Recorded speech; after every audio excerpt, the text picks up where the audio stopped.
If your implement moves side to side in the extreme like what this is doing right here, side to side play in implements kills tractors. And if your stabilizers on your lift arms are loose or adjusted wrong, it can cause several $1,000s worth of damage to your tractor. And eventually, if there's a lot of play, it can end up breaking one of the stabilizers, causing all of the weight to shift if you're using a ground penetrating implement, or if you're using something that does have a lot of ground force to it, such as this box blade. What can end up happening is if the one stops and breaks the stabilizer, it can shift all that weight over onto one lift arm, and that lift arm then can do a lot of damage down to your axle housing and also to the lift arms themselves. It can actually snap them in half and cause more damage than that. So you're going to want to watch this. It's got a lot of good information. I'm going to show you how to fix it. So stay till the end. I appreciate you watching. If your implement moves side to side in the extreme like what this is doing right here, most likely your stabilizer chains or your stabilizer buckles, turnbuckles, are to blame. And what this does is the stabilizer itself, the stabilizers attach to the lower portion of the axle housing, and they attach to what is technically called the draft arms, and what we're going to refer to as the lift arms. This tractor does not have draft, and I think that's kind of confusing. So no draft, we're going to call them lift arms. Now, if you've got side-to-side sway like this, a little bit of sway, 1 to 2 inches, is all you want. You don't want much more than that. If you have any more play than that, what it does is it ends up tearing up the whether they're turnbuckle style or if they are a slide-in type, which is a piece of tubing that telescopes inside of another piece and has holes in it for the pin to slide in. The main thing is you'd want the least amount of movement that you can get on the implement itself to keep from tearing up the tractor. Now, this tractor here has pretty good size wheel spacers, so I don't have any problem with hitting the tires. Now, before the wheel spacers were put on, I did have problems with my lift arms contacting the tires, and that was a huge problem. That can lead to prematurely wearing the tire out. You can actually put a hole in the tire. A lot of damage can be done. So you're looking at expensive tires, you're looking at expensive components on the tractor that can also be torn up. So what we're going to do, we're going to show you real quick what to look for. Like I say, the next time you're with your tractor, walk out, shake that implement side to side, see if you've got this play, and then go to the root cause of it, and I'll show you exactly how to fix it. Okay, this right here is your stabilizer, your lift arm stabilizer. And as you can see, we've got a lot of movement.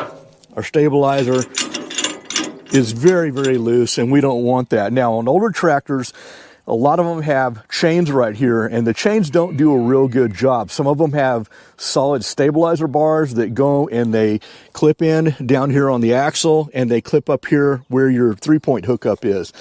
Now, one of the nice things is if you've got a quick hitch, you can set this and forget about it. The problem that we have with it is if we don't have a quick hitch, like some of the older equipment, like my grader blade that's about 50 years old, it takes different adjustments, and you're going to have to adjust this for every implement that you put on there, unless everything is quick hitch compatible. You set it once and you don't have to worry about going back and resetting these, but you are going to end up having to adjust it. And what I'm going to show you here real quick is how to adjust these stabilizer bars. Now, you're going to have a lock nut that's going to be right here. You want to back that off, and then you're going to want to take a wrench. Crescent wrenches are real good for this, and you're just simply going to want to back this out. And if it's hand tight, like what this one is, you can go ahead and screw it in like this. Now, what we want to do, we want to make sure that both sides are actually equal. So we're going to stop here. We're going to go to our other side, and we're going to do the same thing.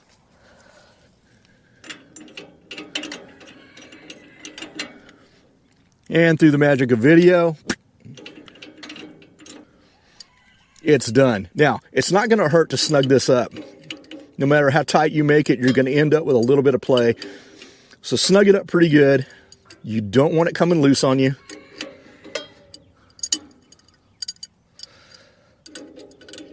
Make sure that both sides are equal as far as the distance on these threads. Now, the threads themselves on these turnbuckles, one is a regular thread, turns regular direction, and as you turn it, the other one turns the opposite direction, so it's a reverse cut thread. So once you get that done, you want to check both sides.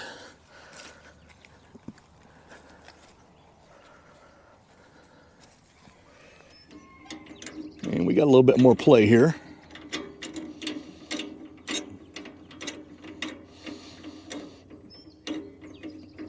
Now it's bringing it up. I'm going to take our lock nut or our jam nut.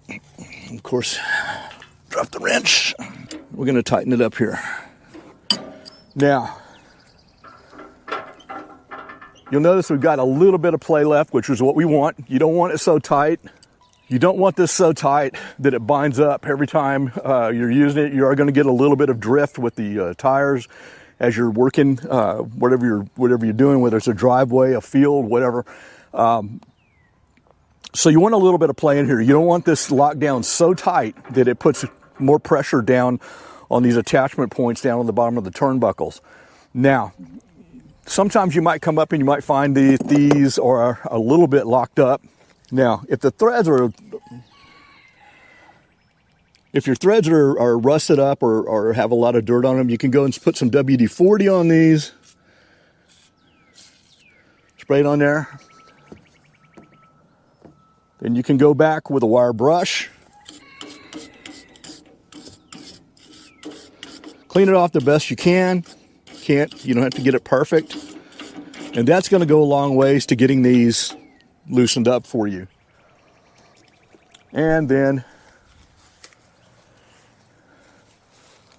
we're going to want to wipe off as much of that as we can so that we don't get dirt and stuff sticking to it.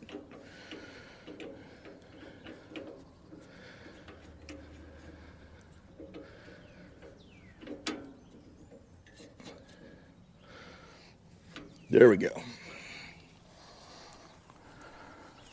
A little bit of play is fine. Notice we got play down there where it attaches down along the bottom of the axle down there. That is normal. Now, one of the things that we want to make sure is that we've got full range of motion, so we're going to go ahead and start the tractor up.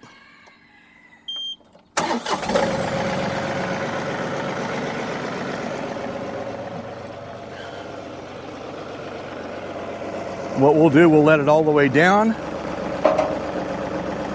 Make sure we don't have any binding. And we're going to raise it all the way up. And we're good. You want to make sure that you pay extra close attention to where the turnbuckle or your stabilizer attaches down along the housing down here. Make sure you don't get a whole lot of movement. We're good to go there. Like I said, you want to have some movement side to side. That way that you don't have anything binding up on your lift arms and everything moves smoothly. But the next time you go up to your tractor and you got an implement on there, swing it side to side. Look down at those stabilizer bars or stabilizer chains. A lot of them, some of the chains you can take up a link or two. You may have to take a grinder and cut a link the chain out because those chains will stretch. The older tractors are the ones that have the chains on them. You can switch that out. They do make kits now that are pinnable stabilizers. They've got increments of, I think, of about an inch or so, and those work real well. They are easy to adapt to older tractors, and they'll take a lot of that play out. A lot of times you'll notice this if you're driving along in a field and you've got your implement lifted, such as your, let's say you've got a rotary cutter on there, or your shredder, and you're in a pretty bumpy field, you've got it lifted up while you're traveling, and you'll feel the tractor smack side to side. It'll be a pretty good jolt. You'll feel it. That's a good indication right there that your stabilizers are a little bit too loose. Like I said, you are going to have some movement. An inch right here can equal 6 inches in the back, depending on how far out that implement sticks.